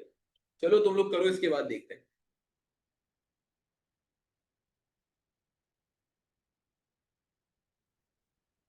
फर्स्ट मंथ को फर्स्ट टर्म काउंट करें। गिवन है, ऑलरेडी गिवन।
आप लोगों ने इसको सॉल्व कैसे किया है, विद साइमल्टेनियस इक्वेशन ही बताया, जिनका भी आंसर आया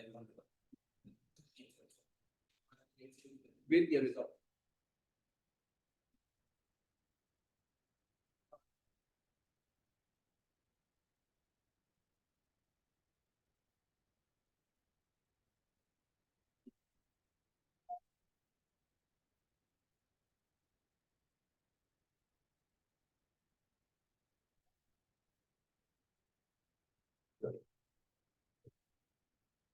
परफेक्ट। देखो यहाँ पे एक की पॉइंट दिया था, ये तो हमें पता है ऑलरेडी, एक टर्म ऑलरेडी हमें पता है, एक चीज हमें ऑलरेडी पता है, एक वेरिएबल, तो you don't need to use this simultaneous.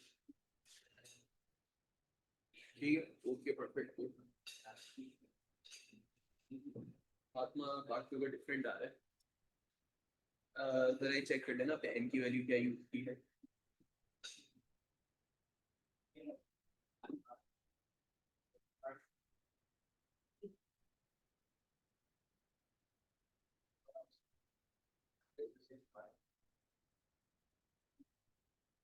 ठीक है,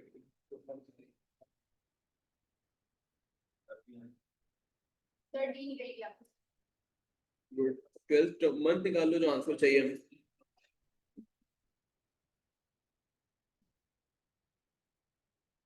किसी का ए और डी आ गया, ठीक है। अब 12th मंथ की रेवेन्यू निकालो। 12 क्या है?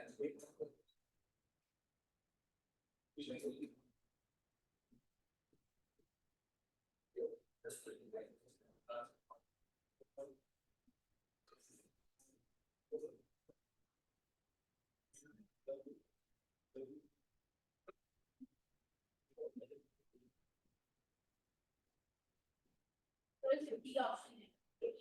क्या आ रहा है, क्या है?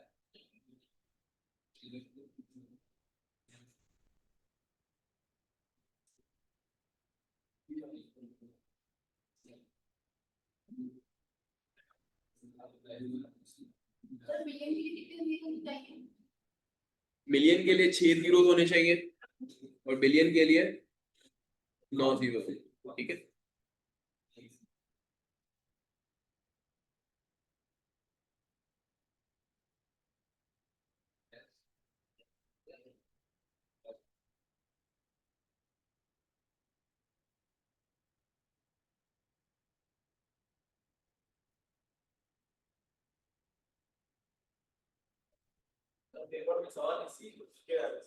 हाँ बिल्कुल, अगर हम टर्म की बात करें तो इसी तरीके से एप्लीकेशन बेस्ड सवाल है।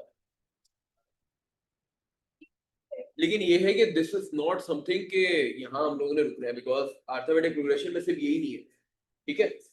लेकिन हाँ एप्लीकेशन बेस्ड सवाल इसी नौइयत के आते हैं, इसी इस पे आते हैं, लेवल पे आते हैं। कभी नसीब अच्छा हो तो हो सकता है एप्लीकेशन बेस्ड सवाल ना है, सिंपल भी आ जाते हैं कभी कभार ए डी वाली जबान में।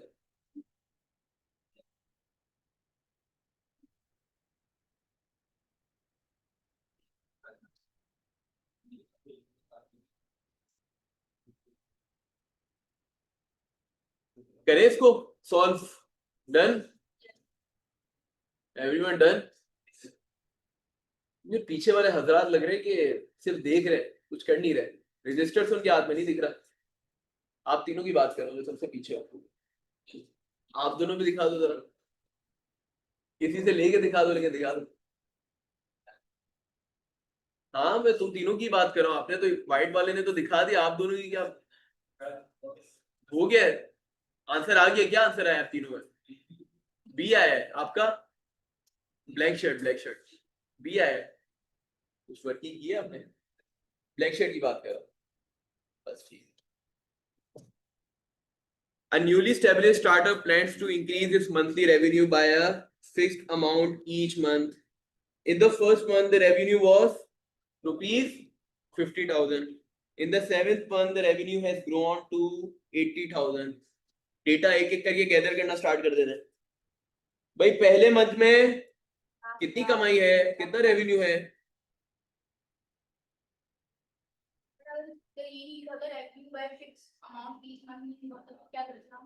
तो फिर अर्थमेटिक प्रोग्रेशन नहीं होगा, तो वो सवाल नहीं बनता, ठीक है। अच्छा फर्स्ट मंथ के केस में हमारे पास, हम कहते हैं कि ये फर्स्ट मंथ हमारे पास फर्स्ट टर्म है। पहला स्टेप क्या था? सवाल की जबान को अर्थमेटिक प्रोग्रेशन की जबान में तब्दील करना। फर्स्ट मंथ को हमने क्या लेबल कर दिया? First term. और फर्स्ट टर्म की वैल्यू कितनी है? 50,000। सेवेंथ मंथ क्या होगा फिर? Seventh term.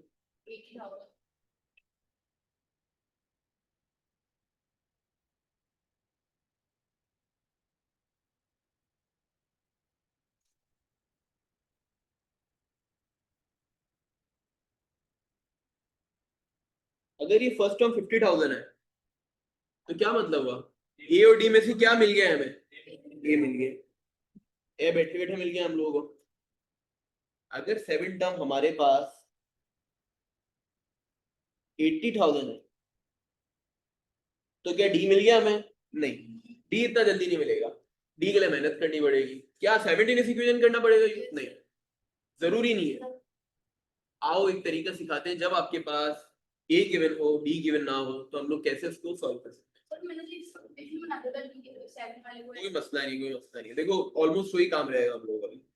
हम लोग देखते हैं कि अगर हमारे पास ऐसी सिचुएशन बने जहां पे एक वेरिएबल हमें गिवन है फॉरन से, याद करो जब हम लोग ऊपर पढ़ रहे थे दो कंसेक्यूटिव टर्म्स, तो क्या चीज फॉरन मुयस्सर थी?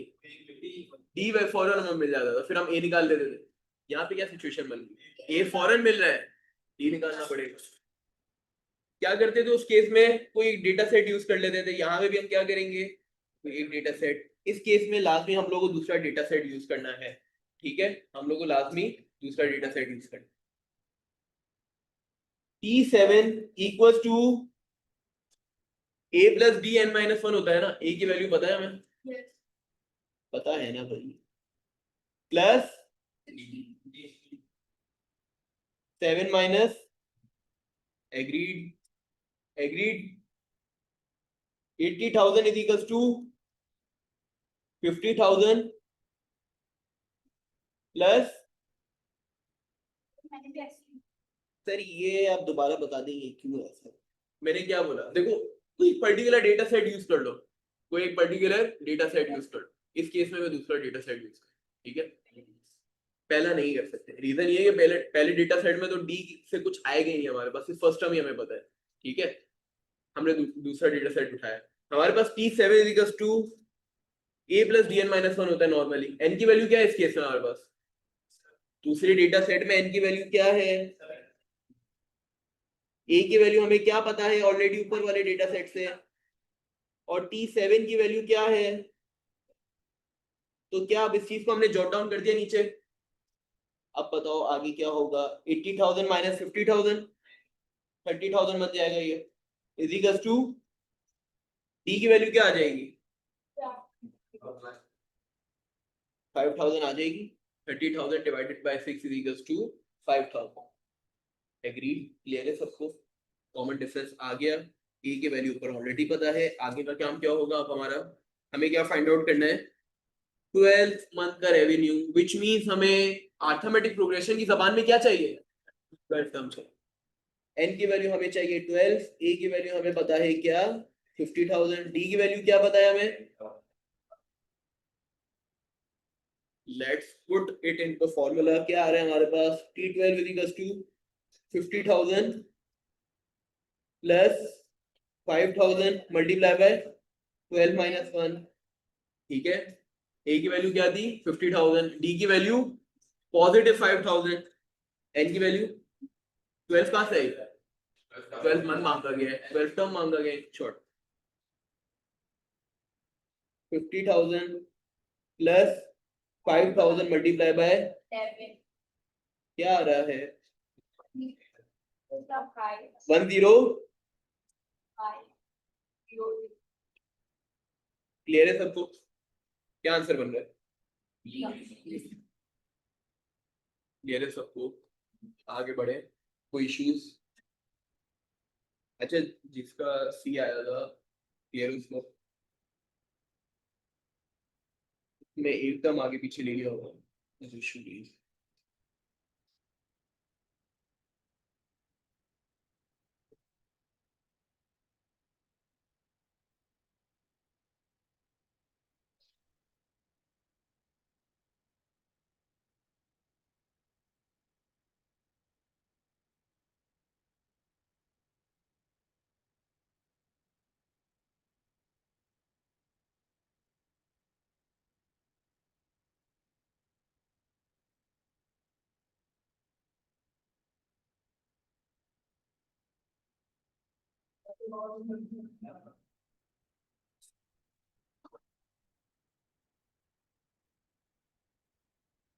ठीक है,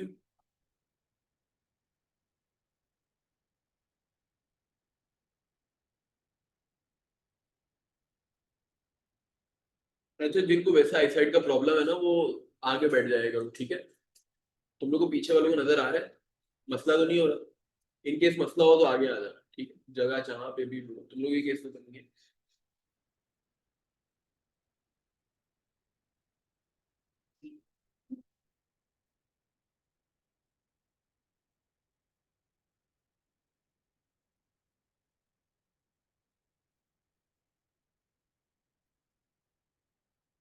एक किलोमीटर कितने मीटर होते हैं, 30 30 मतलब 1000 होते हैं, ठीक है, सर डिफरेंस दिया हुआ है ना,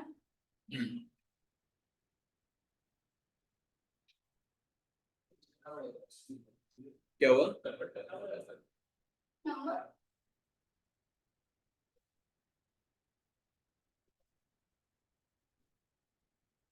या तो आप किलोमीटर में अपनी वर्किंग रख लो या मीटर में रख लो,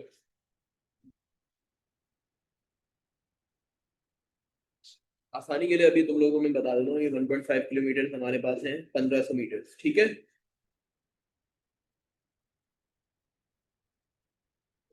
और फिर 3.5 किलोमीटर क्या हो जाएगा, 3500 मीटर,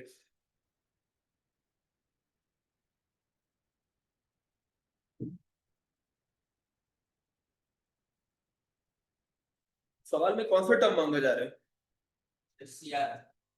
ठीक है, मांगा क्या जा रहा है सवाल में, परफेक्ट हो गया, सर अभी तक तो हमने ऐसे सवाल किए थे जिसमें एन गिवन होता है, ऐसा भी तो हो सकता है ना कि एन मांगा जा रहा है, नहीं नहीं नहीं, ट्रायल एरर बेस केस पे नहीं करना होता है सवाल, मुझे एक बात बताओ, एन अननोन है ना, बाकी चीजें तो नोन है, तो अगर एक चीज अननोन होती है तो हम लोग इक्वेशन में include कर देना, मैं बता जाता हूँ,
Let's see option. क्या आ रहा है? 11. 11 आ रहा है।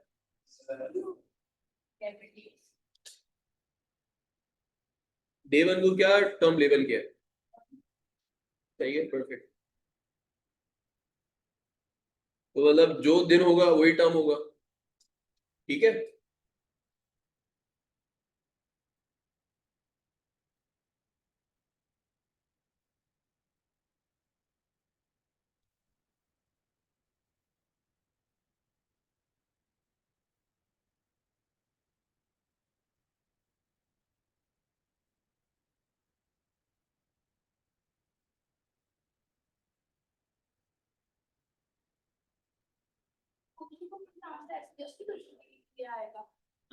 क्वेश्चन को पढ़ के जस्ट नहीं चाहते या फिर सॉल्व करना।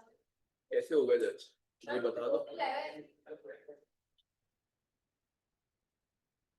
क्या सवाल पढ़ के कोई मुझे ऊपर से आएगा कि ये सही है?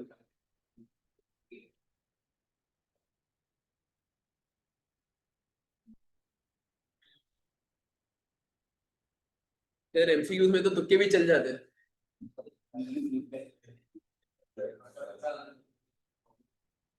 लेकिन तुक्के इतने नहीं चलेंगे तो मैं पासिंग लेवल पे ले आए।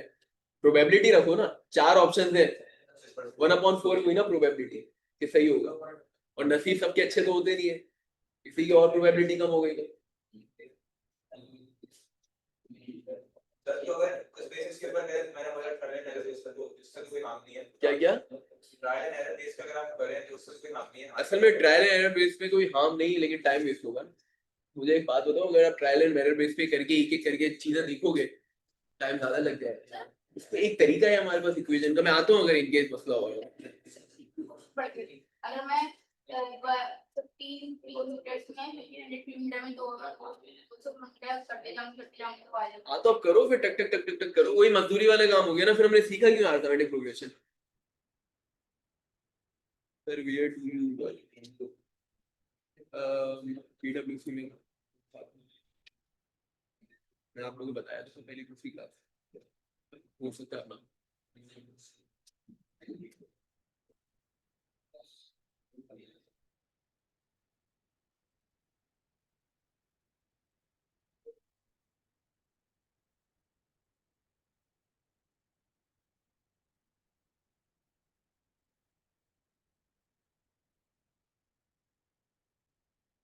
करवाऊं अब इसको, हो गया सबका? Sara starts a fitness routine where she walks on an additional 200 metre. अच्छा ये उसी तरह की एग्जांपल है, मैंने पहली क्लास में दी थी शायद, जिम वाली एग्जांपल। हर रोज सोचना कि चलो हम लोग अपने अपने मीटर बढ़ाते रहेंगे। On first day she walk 1.5 kilometre, पहले दिन 1.5 किलोमीटर वॉक की गई। फिर सोचा आहिस्ता आहिस्ता ये तादाद बढ़ाई जाए। On which day she walk exactly 3.5 kilometre. अच्छा मुझे एक बात बताओ, ए की वैल्यू क्या है यहाँ पे? ठीक है, उस पे आने से पहले हम लोग एक एक करके देखते हैं। डे वन को हम लोग क्या लेबल कर रहे हैं? First term. और फर्स्ट टर्म की वैल्यू क्या है? तो which is technically the value of A. Agreed. 200 metres क्या है हमारे पास? -200 है ना, 200 कम हो रहे हैं ना हर रोज, या बढ़ है?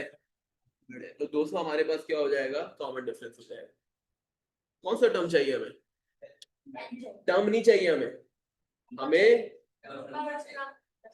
ठीक है। अच्छा मुझे एक बात बताओ, बेसिकली इसका मतलब ये हुआ कि यहाँ पे n अननोन है, n आपके पास। क्या टी n की वैल्यू पता है हमें? बिल्कुल, उस टर्म की वैल्यू पता है हमें, वो क्या है? तो अब क्या निकाला जा सकता है ये? शुरू करते हैं हम लोग। T N is equal to, पहले तो हम लोग फॉर्मूला लिख देते हैं, 3500 इक्वल टू 1500 प्लस। पहला ऐसा सवाल है जिसमें हमारे पास क्या नोन है? 2000। कैसा आया? अच्छा, मैं आहिस्ता आहिस्ता जैसे जैसे हमारी क्लासेस आगे बढ़ती जाएंगी मैं कोशिश करूंगा थोड़ी डायरेक्ट वर्किंग भी करूँ, ठीक है? किसी को भी मसला आ रहा हो पूछना बीच में, ठीक है? 3500 माइनस 1500 2000 होता है, क्लियर है? आता 200 multiply by n minus 1, sir 200n हो जाएगा, ठीक है? 200n माइनस 1 ठीक है?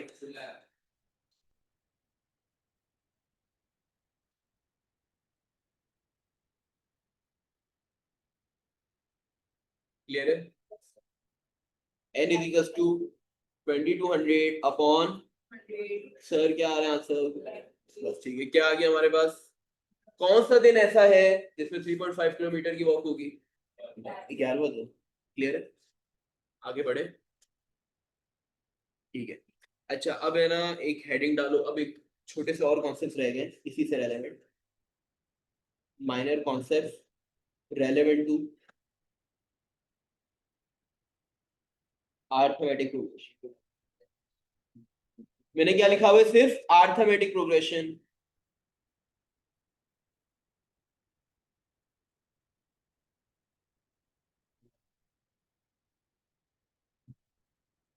अभी हम लोग जो वर्बली बात कर रहे थे उसको फॉर्मुलाइज करके लिख देंगे चीजें।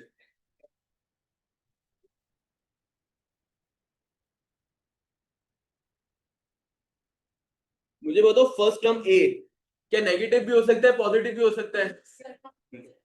तो मैं लिखूंगा कि इसकी जो रेंज है, इसकी जो रेंज है वो नेगेटिव इन्फिनिटी से, सर ये इन्फिनिटी क्या होता है? देखो इन्फिनिटी का मतलब होता है कोई भी वैल्यू अचीव हो सकती है। अगर पॉजिटिव इन्फिनिटी लिख रहा हूं इसका मतलब ये है कि पॉजिटिव कोई भी वैल्यू हो सकती है, 3 मिलियन भी हो सकती है, 4 मिलियन भी हो सकती है, अरबों तक भी जा सकती है। नेगेटिव इन्फिनिटी का मतलब नेगेटिव अरब तक भी जा सकती है, लिमिटलेस। आसान अल्फाजों में एक ही कोई भी वैल्यू हो सकती है, चाहे नेगेटिव हो या पॉजिटिव। इनफाइनाइट का क्या मतलब होता है? चलता रहे, चलता रहे। अभी के लिए क्या समझते हैं? जो चलता है, ठीक है?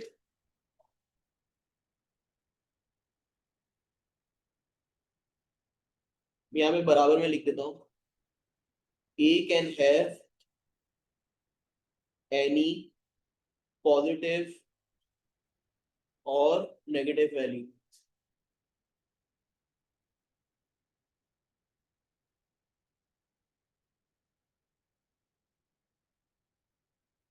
कॉमन डिफरेंस के लिए भी मैंने शायद यही सिमिलर बात की थी, तो इसकी भी यही रेंज होगी। ये बात इसके लिए भी अप्लाई होती है, तो मैं ये लिख देता हूँ, A slash B can have any positive and negative. क्या यहाँ तक बात क्लियर है? इसको नोट कर लो, ये रूल्स है हमारे पास। क्योंकि है ना यूजुअली होता ये था कि कभी कभार डी नेगेटिव आ गया, सर ये डी नेगेटिव आ गया हम क्या करें? तो मना थोड़ी ना डी नेगेटिव आ रहा, डी नेगेटिव भी आ सकता है पॉजिटिव भी आ सकता है, ये पॉजिटिव भी आ सकता है और नेगेटिव भी आ सकता है। क्लियर है यहाँ तक? अब आ जाते हैं हम लोग तीसरी चीज पे, एन। एन के लिए स्पेसिफिक रूल है। एन के लिए हमारे पास लाजमी है कि वो ग्रेटर देन इक्वल्स टू 1 हो और इंटीजर हो। क्या लिखा हुआ है? एक से ज्यादा हो और वो लाजमी, एक या एक से ज्यादा हो और वो लाजमी इंटीजर हो। इंटीजर का मतलब आसान अल्फाजों में होगा होल नंबर, 1 2 3 4 और आगे तक हम चलते हैं। पॉइंट्स में नहीं आएगा, एन क्या नहीं आएगा? पॉइंट्स में नहीं आएगा। कभी बोलते हैं किसी को सुने 5.2 टर्म बोलो, या तो फिफ्थ टर्म होगा या तो सिक्स टर्म होगा या तो सेवेंथ होगा, ये तरीके से आगे लेके चल सकते हैं।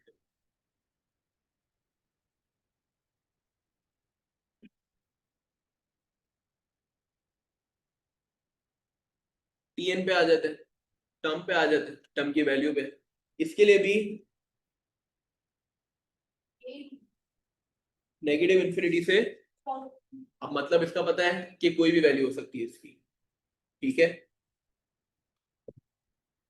फिर एन वाली बात समझा दो। एन हमारे पास 1 से शुरू होगा और आगे तक जाता रहेगा और इसकी वैल्यू हमेशा इंटीजर होगी। टर्म क्या यूज हो रहा है यहाँ पे? इंटीजर होगी, मतलब होल नंबर हो गया। 1 2 3 4 5 ये सब क्या है आपके पास? होल नंबर है इंटीजर। क्लियर है यहाँ तक बात? ठीक है मुझसे। और टीएन हमारे पास अगेन नेगेटिव इन्फिनिटी से इनफाइनाइट का मतलब अभी के लिए समझ आ गया, कोई भी वैल्यू अचीव हो सकती है। पॉजिटिव इन्फिनिटी मतलब कोई भी पॉजिटिव वैल्यू, नेगेटिव इन्फिनिटी मतलब ये नोट कर लिए सारे।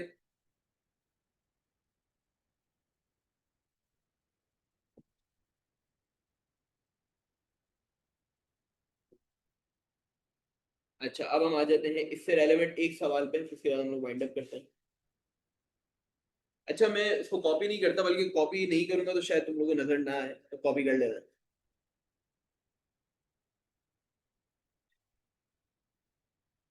सर थ्योरी के भी सवाल आते हैं, आ सकते हैं, रेयर है वैसे, ये ना आ सकते हैं।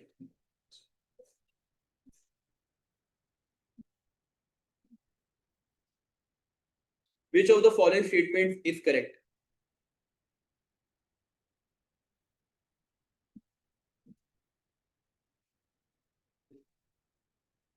फिर ये डी ऑप्शन है इसका। फिर करेक्ट पूछा जा रहा है हाँ? डी ऑप्शन सर ये तो बड़े कंफ्यूज कर रहे हैं ऑप्शन। नहीं देखो। चलो पढ़ना स्टार्ट करते हैं। फिर डी है। ए लिखा हुआ है तो value of the common difference of a particular arithmetic progression के not be same as the value of the first term. आसान अल्फाजों में ए और डी की वैल्यू लाजमी है कि डिफरेंट हो। अगर ए 2000 है तो डी 2000 नहीं होना चाहिए, ऐसा कुछ हमने रूल पढ़ा है? हो सकते हैं, सेम भी हो सकते हैं। बी क्या लिखा हुआ है? The value of common difference. अच्छा जो जो नहीं है उनको हम एलिमिनेट करते जाते हैं, ठीक है, क्रॉस ऐसा नहीं है। The value of the common difference के नॉट बी नेगेटिव, अभी अभी मना किया, ऐसा नहीं हो सकता। The value of the common difference के नॉट बी पॉजिटिव, हो सकता है भाई। फिर ये कैन बी नेगेटिव, क्या लिखा हुआ है? लाजमी होगा नेगेटिव। अगर लिखा होता है ना लाजमी नेगेटिव तो ये भी गलत हो जाता। कैन बी का क्या मतलब होता है? हो सकता है, हो सकता है, बिल्कुल हो सकता है। क्लियर है सबको? सबको क्लियर है? कॉन्सेप्ट क्लियर है यहाँ तक? अच्छा इस पीडीएफ में जो रिमेनिंग सवाल थे ना, वो एज अ होमवर्क तुम लोगों में दे रहा हूँ, ठीक है? इस पीडीएफ को मैं शेयर कर दूंगा, जो क्लास वर्क वाली पीडीएफ, ठीक है? और फिर हम लोग अभी नेक्स्ट क्लास में टर्म हमने कंप्लीट कर लिया, टर्म के क्वेश्चन हम लोगों ने कंप्लीट कर लिए। अब हम आ जाते हैं किस पे? सम ऑफ अरिथमेटिक। क्लियर है सबको? ऑनलाइन वालों कोई सवाल? फिर पहला वाला ऑप्शन समझा दे। पहला वाला ऑप्शन में लिखा हुआ है the value of the common difference of a particular arithmetic progression can not be same as the value of the first term. है ना? फर्स्ट टर्म और कॉमन डिफरेंस हमेशा जरूरी होने चाहिए। ये एक ऑप्शन ही कह रहा है, कैसा होना जरूरी है? नहीं, हो सकते हैं सेम भी हो। सर टीएन और एन में क्या फर्क है? एन आपको बताता है कि कौन सा टर्म है, टीएन आपके पास उस टर्म की वैल्यू होती है, ठीक है? जैसे मैं कहता हूँ मेरे पास 6 टर्म की वैल्यू 12 है, तो यहाँ पे एन मेरे पास 6 है, टीएन मेरे पास 12। क्लियर है? हम तो क्लियर है, तो आप आगे एंड करेंगे क्लास।